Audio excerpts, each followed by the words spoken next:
Bonjour à toutes et à tous, ravi de vous retrouver pour cette nouvelle édition du journal de la rédaction. Avant toute chose, vos prévisions météo. Et si on a profité ce mardi matin du soleil, du ciel bleu, malheureusement cela n'a pas duré avec le retour des perturbations nuageuses et le nord, le Pas-de-Calais, tous deux placés en vigilance au orange par Météo France. Vigilance pour cause d'orage bien évidemment, des orages localisés mais parfois violents selon les prévisions météo, avec de la pluie, de la grêle à annoncer, du vent et également des rafales jusqu'à 80 à 100 km/h. Les températures, étaient plutôt élevées cet après-midi, 26 degrés à Dunkerque et à Calais, 30 à Saint-Omer, 33 à Lille. Elles vont baisser pour mercredi, on en reparle bien évidemment après ce journal. Une première image dans cette édition pour évoquer et relayer surtout l'appel au don du secours populaire pour organiser prochainement sa traditionnelle journée des oubliés des vacances. Pour l'association, le constat est simple et part d'un chiffre.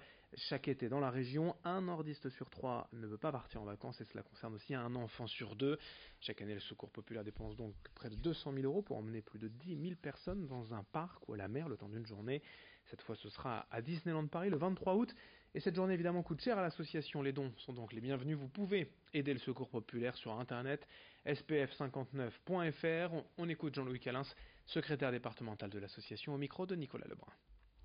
Surtout de s'évader, sortir de son quartier, de son environnement traditionnel, là où on vit les difficultés permanentes au jour le jour. Donc c'est bien de pouvoir s'évader et puis d'être avec les autres, être avec tout le monde, voir la vie telle qu'elle est. Je crois que c'est un des points forts et chaque année, tous les gens qui participent nous le redisent. Eh bien, on vous remercie. C'est bien d'avoir et nous avoir fait participer à cette journée. Au moins, on aura été en vacances. Ça va être une journée de rêve parce que, vous savez, on ne peut pas y accéder facilement. D'abord, c'est loin. Il faut prendre le car ou le train. Et puis, en même temps, ça coûte cher. Ça va être formidable. Et puis, la rencontre à Disney avec la parade aussi, avec Mickey, ça va être quelque chose de fort. Et pour celles et ceux qui veulent rester plus longtemps, il y a le feu d'artifice ce soir. Autre actualité en images, le témoignage d'un agent de Mediapol lié à la société Transpol à Lille. Il dit avoir été agressé par une femme sans abri à la gare Lille-Flandre le dimanche 29 juillet dernier. Kevin Lopez dit avoir été menacé au couteau par cette femme après avoir tenté de dialoguer avec elle. Et après s'être retourné vers son employeur, ses responsables n'auraient rien voulu entendre et cet agent n'a pas été renouvelé. Il se retrouve aujourd'hui au chômage. Il se tourne donc vers les prud'hommes. Kevin Lopez dénonce cette attitude méprisante. Selon lui, il nous explique son agression et sa situation actuelle. Elle est venue me menacer avec un couteau en me disant que si je sortais pas de la station de métro, sachant que c'est mon boulot, qu'elle allait me planter. Donc j'étais à la médecine légale tout ça, j'ai fait constater que j'étais atteint psychologiquement. Aujourd'hui je dois voir un psychologue tout ça. À cause de ça j'ai perdu mon boulot. Normalement je devais être renouvelé comme contrat en CDD, finalement j'ai pas de nouvelles. Donc oui ça me touche quand même. Oh, je vais pas laisser ça comme ça, je peux pas rester, j'ai 2 enfants donc il faut que je trouve quelque chose pour ma famille. Ah oui c'est inacceptable, ça se passe en entreprise, normalement c'est la direction de faire tout ça. Aujourd'hui c'est moi qui galère tout seul à chercher mes avocats, à chercher ma défense, c'est moi qui ai fait des dossiers à droite à gauche. Donc que je devrais avoir l'aide de tout le monde normalement. Qu'on se soucie un peu de la situation, qu'on prenne en compte que j'ai besoin d'un avocat, malgré que je peux faire les démarches tout seul, mais c'est pas à moi de faire tout ça tout seul. Ça se passe en entreprise, donc je souhaite que la direction de l'entreprise soit avec moi. Autre actualité à Saint-Omer ce week-end, une portée en tir de chiots a été retrouvée dans un sac plastique en pleine rue. Heureusement rapidement recueillis par la SPA, ils sont aujourd'hui sains et saufs, mais cette triste histoire illustre bien tout de même la cruauté de certaines personnes face aux animaux. La police enquête pour tenter de retrouver leur propriétaire, mais malheureusement l'histoire n'est pas si anodine et n'est pas un cas isolé. Reportage à la SPA de Saint-Omer, signé Corentin Escaillé. À la SPA de Saint-Omer, retrouver des chiens et des chats abandonnés en pleine rue n'est malheureusement pas exceptionnel.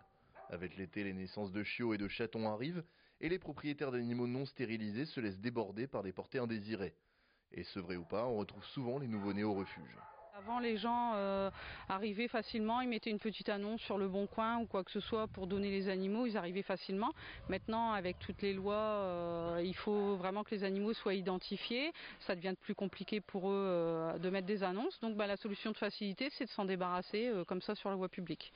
Au lieu d'essayer de trouver une solution ou d'assumer les chiots qu'on a laissé faire par sa chienne, on les met comme ça dans les rues et on se retrouve avec des bébés, heureusement qui sont sevrés, mais bon, abandonnés dans les rues, livrés à leur triste sort, ils pourraient se faire écraser, dévorés par d'autres animaux, empoisonnés. À la longue, le refuge de Saint-Omer est débordé par le nombre d'arrivées, de chats notamment, et les adoptions ne sont pas assez nombreuses pour libérer de la place. Du coup, il faut trouver d'autres solutions pour accueillir le plus d'animaux possible. On est obligé de les mettre même dans des pièces qui ne sont pas normalement affectées aux chats parce qu'on se retrouve submergé de chats, donc on essaie de leur trouver des places et là on a été obligé de les mettre en salle toilettage qui est prévue normalement que pour le toilettage et qui là accueille aussi des chats trouvés sur la voie publique. Nous sommes actuellement à plus de 150 chats à la SPA de Saint-Omer, mais dans tous les refuges de France nous sommes envahis de chats et de portées de chatons surtout. La cause principale de tout ça, c'est quoi exactement ? Les gens qui ne stérilisent pas leurs animaux et qui prolifèrent tous les ans. Tous les ans, on se retrouve avec des portées de chatons et c'est de pire en pire. Chaque année en France, la SPA recueille 45 000 chiens et chats. La France est d'ailleurs le premier pays d'Europe en termes d'abandon d'animaux de compagnie. Un bien triste record. On termine ce journal avec une belle balade à vélo dans la région sur l'Euro-Véloroute numéro 5, une piste cyclable européenne qui part d'Angleterre pour aller jusqu'en Italie et passe donc par la région dans le Calaisis, précisément entre Coulogne et Guînes. Actuellement, des travaux sont en cours pour prolonger ce tronçon jusqu'à Ardres afin d'assurer sa continuité. L'occasion de découvrir facilement le territoire sur un chemin sécurisé, interdit à tout moteur, que pourront donc emprunter vélos mais aussi piétons et joggeurs. Ce nouveau tronçon devrait être définitivement accessible d'ici 2019. Explication avec Ludovic Loquet, vice-président du département du Pas-de-Calais, en charge des sports et de l'environnement, au micro de Marine Kijek. Du territoire, donc ça c'est quelque chose d'important.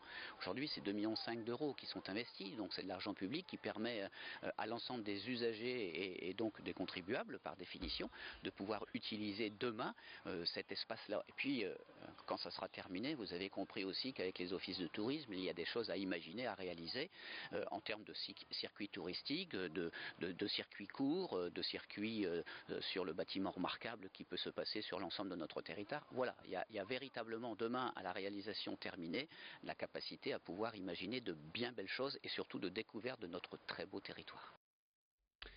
Merci de votre fidélité. Je vous souhaite à toutes et à tous une très belle journée en notre compagnie. Dans un instant, d'autres informations, d'autres images dès le prochain quart d'heure.